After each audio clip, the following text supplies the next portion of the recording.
Le titre de ce livre, c'est L'homme spirituel. Il est écrit par le bien-aimé frère Watchman Nee. Nous sommes à la 6e grande partie de ce livre, chapitre 4 de cette 6e grande partie, chapitre 4, petit 3. Chapitre 4, petit 3. Si notre esprit manque de calme, nous prendrons facilement une initiative intempestive ou désordonnée. C'est l'ennemi qui cherche à nous égayer sur une mauvaise voie pour que notre esprit perde le contact avec le Saint-Esprit. Dès que l'intelligence s'échauffe, la conduite du croyant échappe à tout contrôle. Il faut garder l'homme intérieur calme et posé.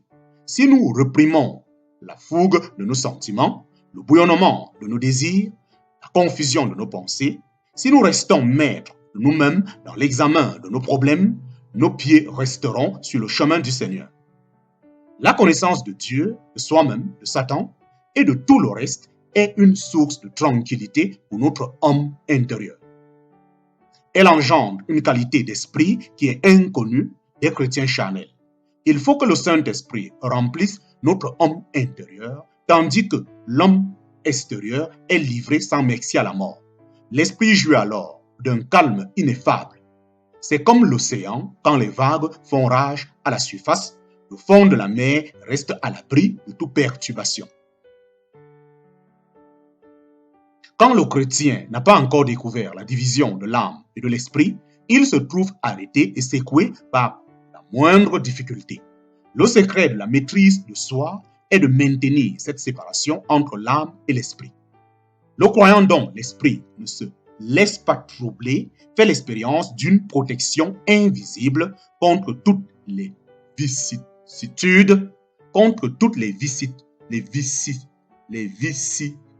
vicissitudes. Si chaotique que soit la situation, il ne perd ni son calme extérieur, ni sa paix intérieure. Un tel maintien ne s'acquiert pas par un effort psychique d'amélioration, mais d'une part, par la révélation du Saint-Esprit et d'autre part, en raison du contrôle que le croyant est capable d'exercer sur son âme pour qu'elle cesse d'influencer son esprit. C'est donc la volonté qui est la clé de la situation. Notre esprit doit être accepté. Notre esprit doit en accepter le gouvernement.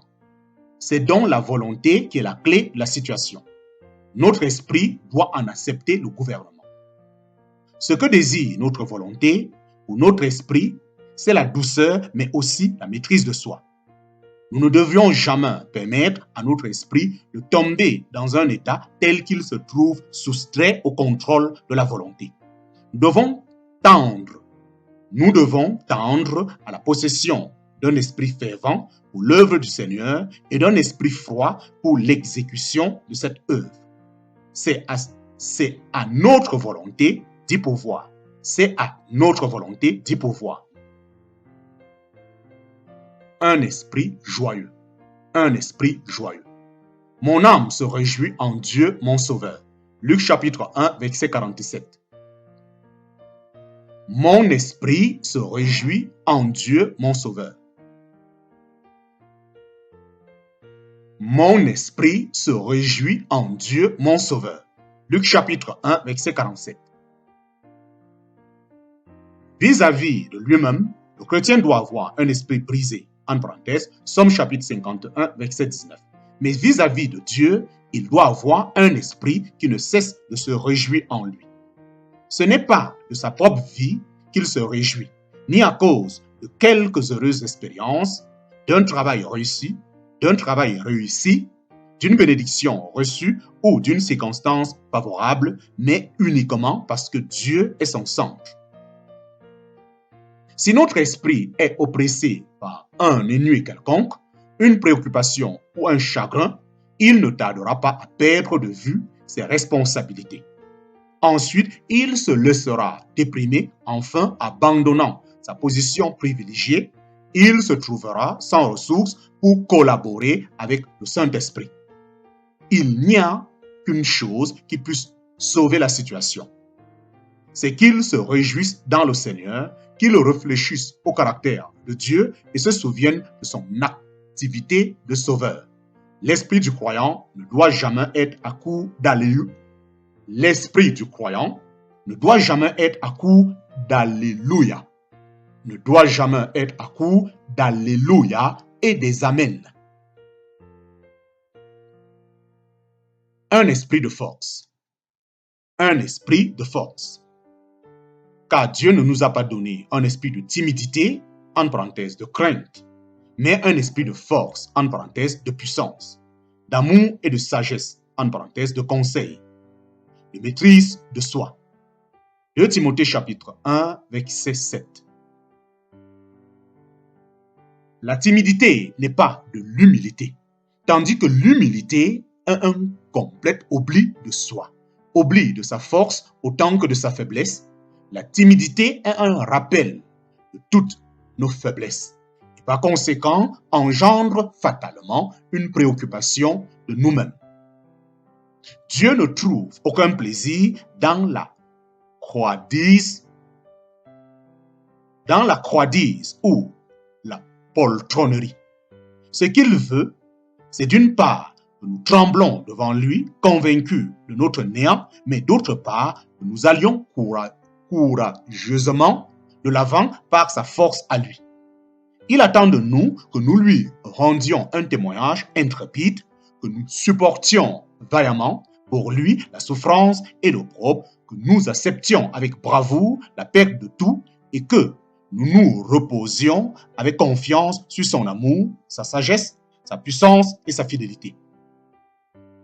Il nous faut un esprit de force en face de l'ennemi, un esprit d'amour envers les hommes et envers nous-mêmes, un esprit de discipline, en parenthèse, ou de maîtrise de soi. Un esprit paisible. Un esprit paisible. La parure intérieure est cachée dans le cœur, la pureté incorruptible d'un esprit doux et paisible qui est d'un grand prix devant Dieu. 1 Pierre chapitre 3, verset 4. C'est là, bien entendu, une exhortation qui s'adresse aux sœurs, mais sa valeur spirituelle s'applique également aux frères. Ils doivent mettre leur honneur à vivre tranquille, en parenthèse, 1 Thessaloniciens chapitre 4, verset 11. C'est là le devoir de tout chrétien. Les chrétiens d'aujourd'hui sont bien trop loquaces. La confusion des pensées et l'insubordination de la langue amènent l'esprit à s'affranchir du contrôle de la volonté.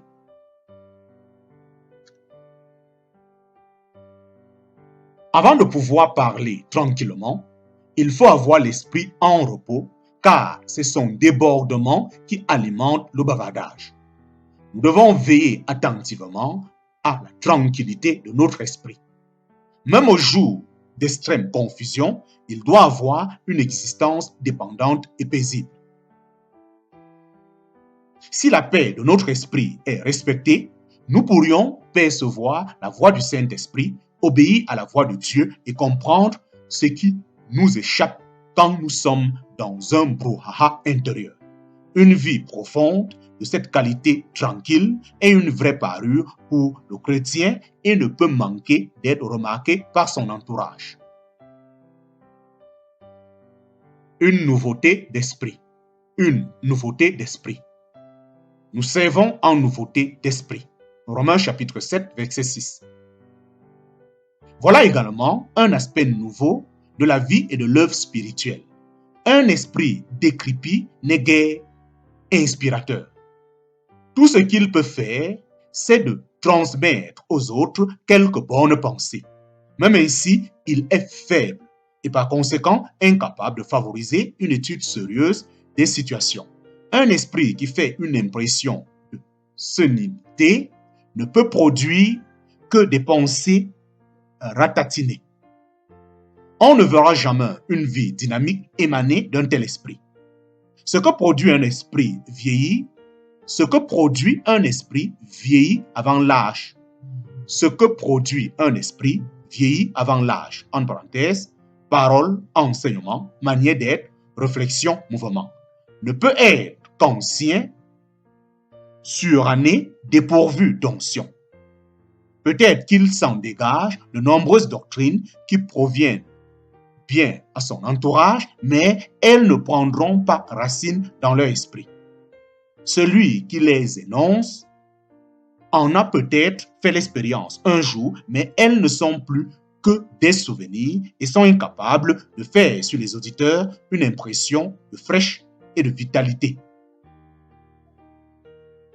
De temps à autre, nous rencontrons des chrétiens qui nous apportent de la part du Seigneur quelque chose de neuf. Quand on est devant eux, on se rend compte qu'ils viennent de sortir du sanctuaire, comme s'ils cherchaient à nous y faire entrer avec eux. C'est cela que nous entendons par nouveauté. Tout le reste est du réchauffé. Ces chrétiens-là paraissent jouir d'une force constamment renouvelée. Prenant leur vol comme des aigles ou courant comme des jeunes athlètes. Au lieu de nourrir leur monde d'une manne desséchée ou moisie, ils nous procurent le pain et le poisson tout croustillant du feu de l'esprit. Les pensées les plus profondes et les plus merveilleuses ne réussissent jamais à tenir un auditoire en haleine comme y parvient la fraîcheur de l'esprit. Nous devons constamment la maintenir, cette nouveauté. Nous devons constamment l'entretenir, ce caractère inédit de notre production. Nous devons continuellement recevoir du Seigneur de la matière fraîche. Limiter l'expérience d'autrui sans l'avoir soi-même vécue est formellement proscrit. Mais aller chercher dans nos reliques personnelles quelques messages édifiants est tout aussi inefficace. Notre homme intérieur jouira d'une vitalité inépuisable si nous avons appris à vivre au jour le jour et d'heure en heure de la vie même du Seigneur, devenue notre vie. Un esprit usé ne fait rien aboutir dans notre travail, n'est d'aucun secours dans la marche selon l'esprit et ne produit aucune victoire dans les batailles spirituelles. Un serviteur dévitalisé en esprit ne peut pas se présenter devant un auditoire parce qu'il ne s'est pas trouvé au préalable face à face avec son Seigneur. On ne saurait jouir d'un esprit toujours frais, toujours neuf, si l'homme intérieur n'est pas en contact permanent avec Dieu.